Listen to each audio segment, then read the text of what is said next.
So guys, welcome to VRD Nation. Through this channel, we educate our fellow investors and traders on every topic that pertains to stock market, and we explain complex stock market concepts using practical real life examples, real life case studies and real life trades, right? So if you are new to this channel, if you are hearing me for the first time, do not forget to subscribe. Now in this session, we will learn everything that we need to know about Zomato. So we'll start with the business model of the company. How does Zomato make money? And then from there, we will discuss the competitors of Zomato.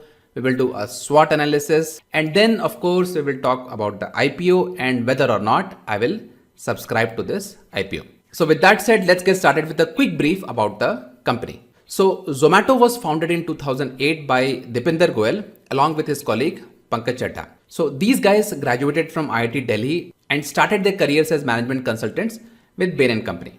And during this time, they came across a very interesting business idea. So both of these guys were big foodies. They used to visit different restaurants, but they always struggled to find the restaurant's menus, right? So they always have to either call the restaurants or they had to ask their friends and colleagues about the menu options at any particular restaurant. So therefore they thought, why not build a website where people can find these restaurants menu online and people can also write reviews about the restaurants and other people can benefit from the reviews that have been written by others. So they were so convinced about this business idea that they left their well-paying corporate jobs and started a restaurant listing website called Foodie Bay. And of course, the idea was very good and the website became very popular very quickly. And restaurants started approaching these guys to put out their names in the search results. So from this point onwards, the business started booming. But the turning point in their journey came when a veteran investor, Sanjeev Bikhchandani from InfoEdge, invested in their company. InfoEdge, for those of you who don't know, owns popular portals such as Naukri.com, 99acres.com,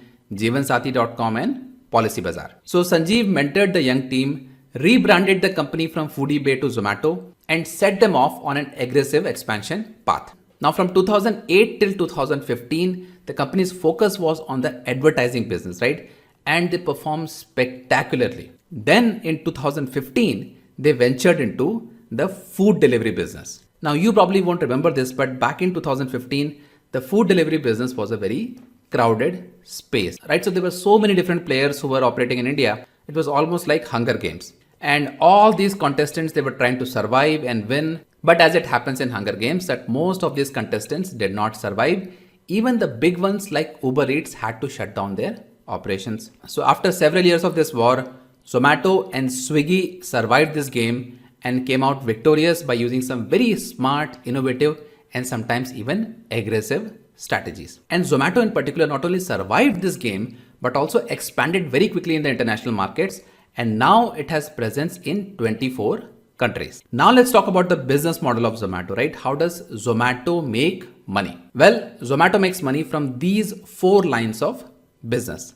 Let's start with food delivery. Food delivery based business is the bread and butter of Zomato because 85% of revenue comes from this segment. Now the business model here is very straightforward. So you go to Zomato's app, look for all the restaurants nearby who are willing to deliver paneer tikka masala, and based on the reviews and based on your search results, you place the order on Zomato's app. Now Zomato takes your order and sends that order to the restaurant. Now as soon as the food is ready, Zomato's delivery guys will pick up the food from the restaurant and deliver you right at your home. Now in this process, let's say you paid 500 bucks, right? 400 rupees for the food and let's say 50 rupees for delivery and 50 rupees for packaging. Now the delivery and packaging charges are passed through. Zomato doesn't make any money from it, right? They just pass it down to the delivery guys and the restaurants respectively.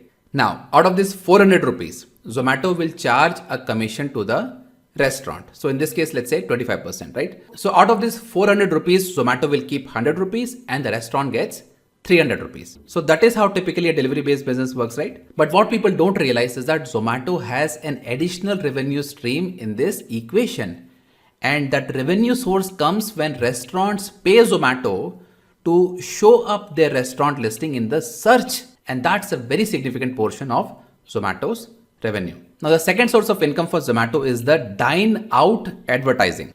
So in the first source, Zomato was making money from people who wanted to eat at home. Now in this second source, Zomato is making money from people who want to eat in restaurants, right? Because people who want to eat out, they rely heavily on Zomato's website or app to find the perfect restaurants. So they use Zomato to search and discover restaurants, read reviews, write reviews, right? Upload photos, book a table, make payment while dining out, right? So there are so many different ways people who want to eat out, they use Zomato services. Now, because Zomato is such a popular source for people who want to dine out, restaurants know that if they don't show up on the top of the search results, they will lose the business. So therefore, restaurants pay Zomato to come on the top of the search results and get the visibility from people who are looking for those kind of dining options. Now, the third source of revenue for Zomato is Hyperpure. So through Hyperpure, Zomato is basically acting as a middleman between the farmers and the restaurants, right? So Zomato sources ingredients and supplies from the farmers and the mills and sell them to the restaurants. And the restaurants that are ordering supply through Hyperpure, they get a Hyperpure Inside tag on their Zomato page, which is basically intended to provide, assurance of quality, and that gives a comfort to the customers. So Zomato started Hyperpure in 2019 and they have been growing very rapidly. And just to give you guys a sense, in the month of December 2020, they supplied to over 6,000 restaurants across 6 cities in India. Now, the fourth source of income from Zomato is their paid membership program called Zomato Pro. So as you guys know that regular restaurant goers, they are always hunting for discounts and they like subscriptions like Zomato Pro, through which they get flat percentage discounts at certain restaurants, both on food delivery as well as on dining out offerings. So guys, this is the big picture. Now let's talk about the competition. Now the most obvious one is Swiggy, right? Now Swiggy and Zomato, they have become synonymous with food delivery, right? So every time we think about food delivery, we think of one of these two companies. And both of them have raised large sums of money to scale their business, because the food delivery business is a numbers game, right? If you want your business model to be financially viable, you have to serve a lot of customers because the margins here are less and the expenses are high. The only way you're going to make money is when you have more customers. So on the face of it, the business model of Swiggy and Zomato, they look very similar, but in spite of these commonalities, there are some key differences in the direction in which these companies want to go. Now, Swiggy is focusing on delivery. So what they are saying is that we are use us to deliver anything you want. It can be food, it can be groceries, or it can be medicine. Zomato, on the other hand, is focusing on food, right? So they are saying that we are a food company. So they are developing new business models around food delivery, food consumption, and food supply chain. So as of now, these two companies are very similar, but in the coming years, if they stick to their vision, we will see some key differences arising between these two companies.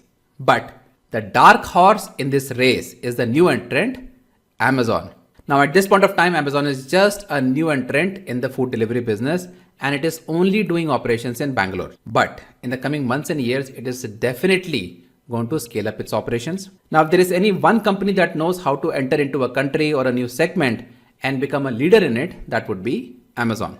And on top of that, Amazon has a very loyal customer base and it understands the business of delivery extremely well. Now, let's shift our focus back to Zomato and do its SWOT analysis. So SWOT is a fancy term for strength, weakness, opportunities, and threats. So let's start with the strength. Now, the first one is very obvious. Zomato has established itself as a leader in the food delivery business. There is no denying that. But the second thing which is very important to understand is that Zomato has also developed a very sophisticated technology infrastructure that helps it in identifying the key patterns in consumption and demand, and which has become its cutting edge, right? So think of Zomato more as a technology company than a food delivery company. Now, Zomato's third strength is the diversified revenue sources, right? So over the past several years, Zomato has developed very solid revenue streams, not just from the commissions, but also from delivery fees, from the membership fees, from the listing fees of the restaurants, right? And of course, the revenue that comes from the advertising business. So even if, let's say, there is some disruption in one of these revenue streams, there are enough revenue streams around to keep the company going. Now, the next key strength for Zomato, which is actually very surprising, is that Zomato is sitting on a lot of cash. So as of now, the company is sitting on almost 5,000 crore rupees of cash and cash equivalents, right? And most of this cash is being parked by the company in liquid mutual funds. So what it basically means is that Zomato has a strong balance sheet. It has almost zero debt. So that is a very strong point when it comes to Zomato's financials. Now let's talk about the weakness. The number one weakness is that there is no customer loyalty in this line of business. Let's say if you want to order paneer tikka masala, and the same paneer tikka masala can be delivered by Swiggy at a cheaper rate, you will not think twice logging into Swiggy and placing that order, right? So there is no reason for you to stick around with Zomato. Now the second weakness for Zomato as of now is that a lot of customer acquisition was done using deep discounts, right? They were giving discounts of 30%, 35% and 40%, but this kind of discounting may not be sustainable. So they gave all these discounts to attract these people for installing that Zomato app on their phones. But for Zomato to be able to keep doing that, let's say 2 years, 3 years or 5 years down the line, it's going to be very, very hard. It's not sustainable. The third weakness, which I don't think a lot of people talk about, is that Zomato has spread itself thin across many countries. So the international expansion, although it looks very good on paper, but if you see the revenue contribution of all these countries that Zomato has expanded itself into, it is very, very negligible. And in fact, Zomato had to close its operation in some of the countries and come out of them. So this international expansion strategy is not going as well as they thought. Now, the last weakness which I perceive, it may not necessarily be true, is regarding the work culture. Now, the work culture of Zomato has come under attack recently because many employees have complained about the lack of diversity and inflexibility when it comes to work hours. So that is something that they need to work on. Now let's talk about the opportunities. Number one, the food delivery business in India is expected to see a highest growth in the coming years, right? So according to CLSA, the market size of the food delivery business is expected to increase to $11 billion by financial year 2026. The second opportunity, which is I think very clear, is that the growing population along with the increasing smartphone penetration is definitely going to help increase the customer base for Zomato. Last but not the least, I'm sure a lot of you would have observed that there is a cultural change that is going on in India, right? So a lot of people, they are eating food outside more often. And if you compare this with, let's say, 15 years back or 20 years back, that was not the case. People used to prefer eating at home. So this cultural change of eating food from outside is definitely going to help Zomato as well. Now let's talk about threats. Number one is Swiggy, of course, right? This is the most obvious one. But that's not the only threat. What is unknown for Zomato as of now is Amazon, right? Amazon is yet to show its cards, and increasing competition from Amazon will definitely lead to another prolonged period of cash burn. And as I mentioned earlier, when Amazon starts to go after one line of business, it is going to burn a lot of cash and it is going to put a lot of pressure on its competitors. Now, the third threat which is coming for both Zomato and Swiggy is that the restaurants are actually pushing back on higher commissions. So if the recent cases are any indication, then we can see that Zomato will see some kind of a pushback from these restaurants, and probably they will not be able to generate more commissions by increasing their margins. Now, last but not the least, there is a rise of smaller regional delivery services known as hyper-local services. They can also pose risk for Zomato, right? So one of such examples is Cloud Kitchen. So Cloud Kitchen is basically a concept where you don't need an infrastructure like a restaurant. You can basically operate from your home. And these Cloud Kitchens, which are operating with very low cost, they are collaborating with companies such as Rebel Foods to deliver food at a much cheaper price. So guys, that was our SWOT analysis. Now let's talk about the IPO. So through this IPO, the company is planning to raise 9,375 crore rupees and 9,000 crore rupees, of which is going to be a fresh issue, and 375 crores this will be offered for sale. Now this proportion is actually very good because the company intends to use these funds primarily for its organic growth or inorganic growth plans. And I always like to invest in companies that want to use my money for expansion rather than settling their loans. But let's just dig deeper and look at the financials. So we'll start with the balance sheet. Now, Zomato definitely has a beautiful balance sheet. And the reason I say this is because Zomato has very little or no borrowings at all. And that is a very positive point when it comes to the balance sheet. Now, the income statement is equally impressive, right? So the growth in revenues have been consistent in spite of some of the hiccups that they saw during the COVID crisis. But for all of you considering to invest in Zomato, let's understand a very simple fact first. So in spite of all the good things that we have talked about so far, Zomato is still a loss-making company. Now that sounds bad, right? Why would anyone invest in a company which is loss making? Well, there is a very good reason for investing in a company even if it's loss making, and a perfect example for that will be Reliance Jio. Remember how Mukesh Ambani stormed the telecom sector with ultra cheap data plans and basically kicked most of the players out of the market? And once these guys were out of the market, Jio steadily raised its prices, right? So exactly the same game is being played by Zomato and Swiggy, right? Because they had to first establish themselves as leader in the sector and kick all that competition out. And now that they are in power, they have the ability to charge higher commissions and hopefully stay profitable for years and decades to come. Now with all that analysis, now comes the $1 million question, that will I be subscribing to this IPO?